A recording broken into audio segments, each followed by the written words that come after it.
Hi friends. Duck farming पर हमें तभी सबसे ज़्यादा कमाई हो सकता है जब हमारा जो पूरा का पूरा फार्मिंग प्रोसेस है वो हम साइंटिफिकली तरीके से करें। तो देखिए, डक फार्मिंग पे आपका जो डक ब्रीड होते हैं उन पर जो टाइम होता है वो डिपेंड करता है आपका। अगर हम हॉट पिकिंग का फार्मिंग करें तो आपका 3 महीने का समय लगता है, और अगर हम इंडियन रनर हो या खाकी हो या इस टाइप का कुछ भी जैसे क्रॉस ब्रीड होता है तो आपका 4 महीने पर मेच्योर हो जाता है। और अगर हमारा जो इंडियन लोकल देसी ये आपका जो डक होता है तो उन बतख को बनाने पर हमें 5 महीने की आपका एवरेज लग जाता है।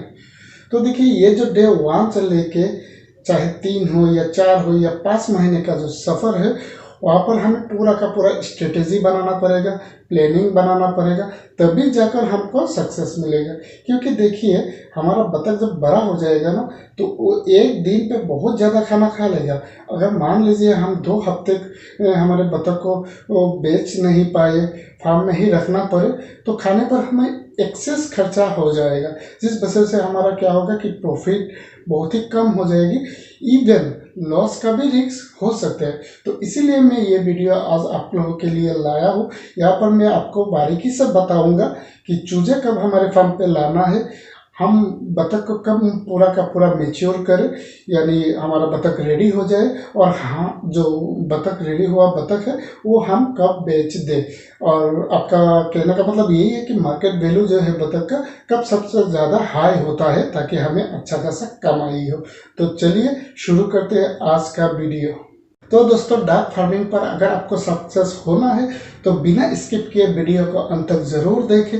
और दोस्तों, वीडियो अगर आप लोगों को अच्छा लगे तो प्लीज़ इसे एक लाइक कीजिएगा, हो सके तो शेयर कीजिएगा। अगर आप नए हो तो प्लीज़ चैनल को सब्सक्राइब कीजिए ताकि आगे भी आपको इनकम रिलेटेड वीडियो मिलता रहे। तो चलिए शुरू करते हैं आज का वीडियो।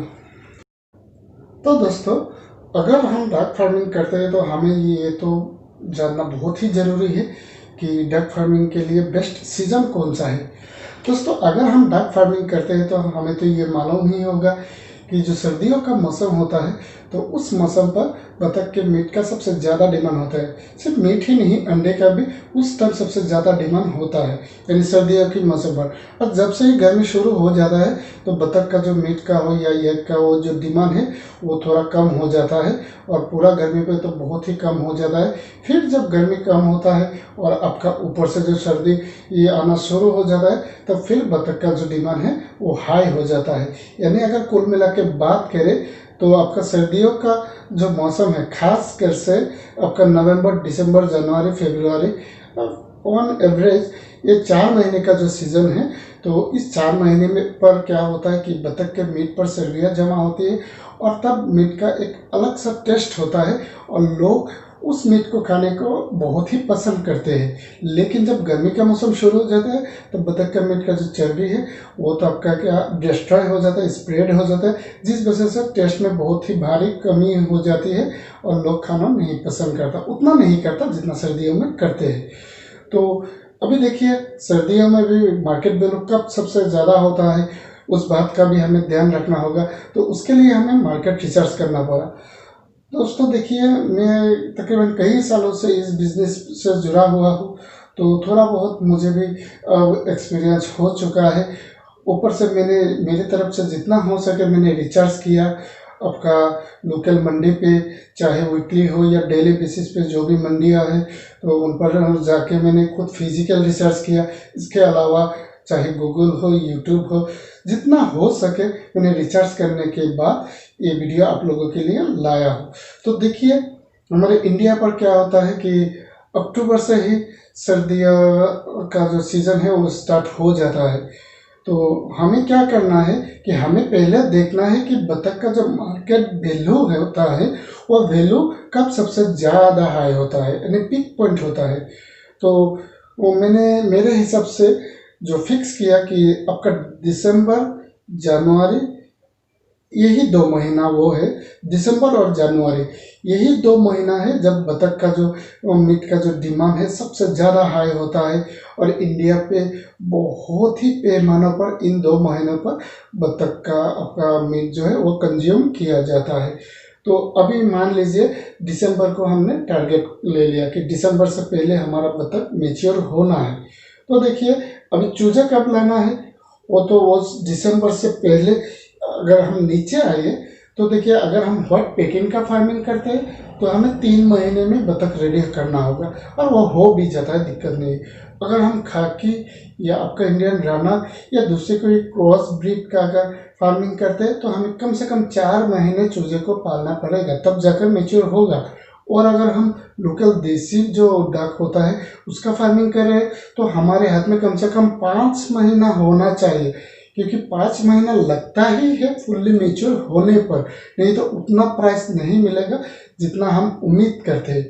तो मान लीजिए कि दिसंबर की 15 तारीख को मेरा माल रेडी करना पड़ेगा, तो उसके लिए नीचे की तरफ आप पहले मैं व्हाइट पैकिंग की बात करता हूँ तो 3 महीना नीचे आ जाइए, यानी नवंबर, अक्टूबर, सितंबर, यानी सितंबर का 15। तो सितंबर के 15 से पहले ही हमें व्हाइट पैकिंग का जो डकलिंग्स या चूजा या बच्चा हो तो उसे हमें लाना होगा। अगर सितंबर की 15 तारीख पार हो गए तो हमारे वहाँ पे लेट हो जाएगा, यानी दिसंबर के 15 पे वहाँ पे ऊपर चला जाएगा। तो वहाँ पर जितना ऊपर जाएगा उतना हमारा थोड़ा रिस्क धीरे धीरे बढ़ता जाएगा। तो इसीलिए सितंबर के 15 से पहले हमें चूजे लाना पड़ेगा। तो अभी बात करते हैं खाकी और इंडियन रनर की। तो इन दोनों ब्रीड को तैयार करने पर 4 महीना लगता है। तो अगर दिसंबर के 15 पर हमारा माल रेडी करना है तो हमें 4 महीना नीचे आना पड़ेगा, यानी नवंबर के 15, अक्टूबर के 15, सितंबर के 15, अगस्त के 15, यानी अगस्त के 15 से पहले ही हमें चूजा लाना पड़ेगा हर हाल पर, तभी जाकर हमारा माल जो है दिसंबर के लास्ट में आपका मेच्योर होगा और हम अच्छे खासे प्राइस पर बेच सकते हैं। तो देखिए अगर हम लोकल ब्रेड का फार्मिंग करते हैं तो फिर और 1 महीना नीचे आ जाइए, यानी जुलाई के 15 से पहले ही हमें चूजे का इंतज़ाम करना होगा। तो कुल मिलाकर अगर हम ये कहना चाहें तो कुल मिलाकर इन सारी बातों को मद्देनज़र रखते हुए तो हम आराम से ये कह सकते हैं कि इंडिया पर अगर हमें बतख फार्मिंग करना है तो हमें जुलाई और अगस्त के बीच चूजे को हमारे फार्म पर लाना ही होगा, और तब जाकर हमारा माल जो है वो दिसंबर पर रेडी हो जाएगा।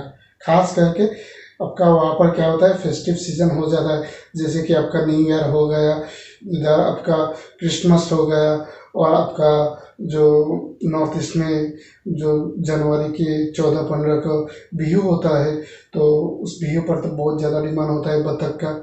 तो इन सारे सीज़न हमारे हाथ में होगा तो हम अपने रेट के हिसाब से आराम से माल बेच सकते हैं, कुछ दिक्कत नहीं होगी। लेकिन अगर देखिए अगर हम नवंबर को या अगर हम अक्टूबर को चूजा लाए हमारे फार्म में तो बहुत बड़ा दिक्कत हो जाएगा, क्योंकि हमारे माल जाके रेडी होगा होली के टाइम पर, यानी आपका कहने का मतलब है मार्च के टाइम पर माल रेडी होगा। तो मार्च पर तो आपका जो दाम होता है बतख का वो तो नीचे गिरना शुरू हो जाता है, सीधा ऊपर से नीचे। यानी आप मान लीजिए कि जनवरी की 15 पर आपका एक बतख का दाम 500 रुपया है, तो आपका फरवरी में उसका दाम हो जाएगा 400 रुपये, और मार्च में क्या होगा 300 रुपया हो जाएगा। इसी तरह बहुत ज़्यादा तेज़ी से नीचे गिरना शुरू हो जाता है। तो दोस्तों मैं आप सभी को यही कहना चाहता हूँ कि देखिए आप हो या मैं हो, चाहे हमारा फार्म छोटा हो या बड़ा हो, हर एक का फार्म में बहुत मेहनत होता है, बहुत सपना जुड़ा होता है उनसे। तो वहाँ पर हम यही उम्मीद रखते हैं कि जितना हो सके हमारा जो थोड़ा ज़्यादा आय हो, तो उस आय के लिए हमें पूरा प्रॉपर प्लानिंग करना होगा। तो इंडिया पर अब अगर फार्म करना चाहते हैं, इंडिया मतलब मेरा कहने का मतलब है इंडियन सब कॉन्टिनेंट पर अगर हमारा फार्म है तो हमें जुलाई या अगस्त पर चूजे हमारे फार्म पर लाना होगा, तब जाके सर्दियों में हमारा माल रेडी होगा और तब जाके हमें एक अच्छा खासा दाम मिल सकता है। अगर हमको अच्छा खासा दाम मिलेगा तो यकीनन हमें बहुत अच्छा खासा फ़ायदा होगा। तो अभी ये भी कहने वाली बात होती है कि तो गर्मियों का फार्म नहीं करें, तो गर्मियों पे मैं तो एक ही टाइम बतख का फार्म करता हूँ सर्दियों के मौसम पर। उसके बाद मैं अंडे के लिए आपका 20-30-40 जितना हो सके बतख रख देता हूँ, लेकिन कमर्शियल फार्मिंग पे मैं नहीं जाता गर्मी पर, क्योंकि एक बतख को रेडी करने पर 200-250 तक रुपया खर्चा हो जाता है। गर्मियों पे आपको मिलेगा कितना? जुलाई में तो 250 रुपये में बतख बिकता है, और अगर हम बात करें अगस्त में 300 में बिकता है। तो देखिए 200-250 तो एक खर्चा ही हो जाएगा। 50 रुपये ऊपर से आपका जो एफर्ट है वो है, आपका लागत है, मजदूरी है, सब कुल मिला के तो हमारा लॉस ही होगा ना।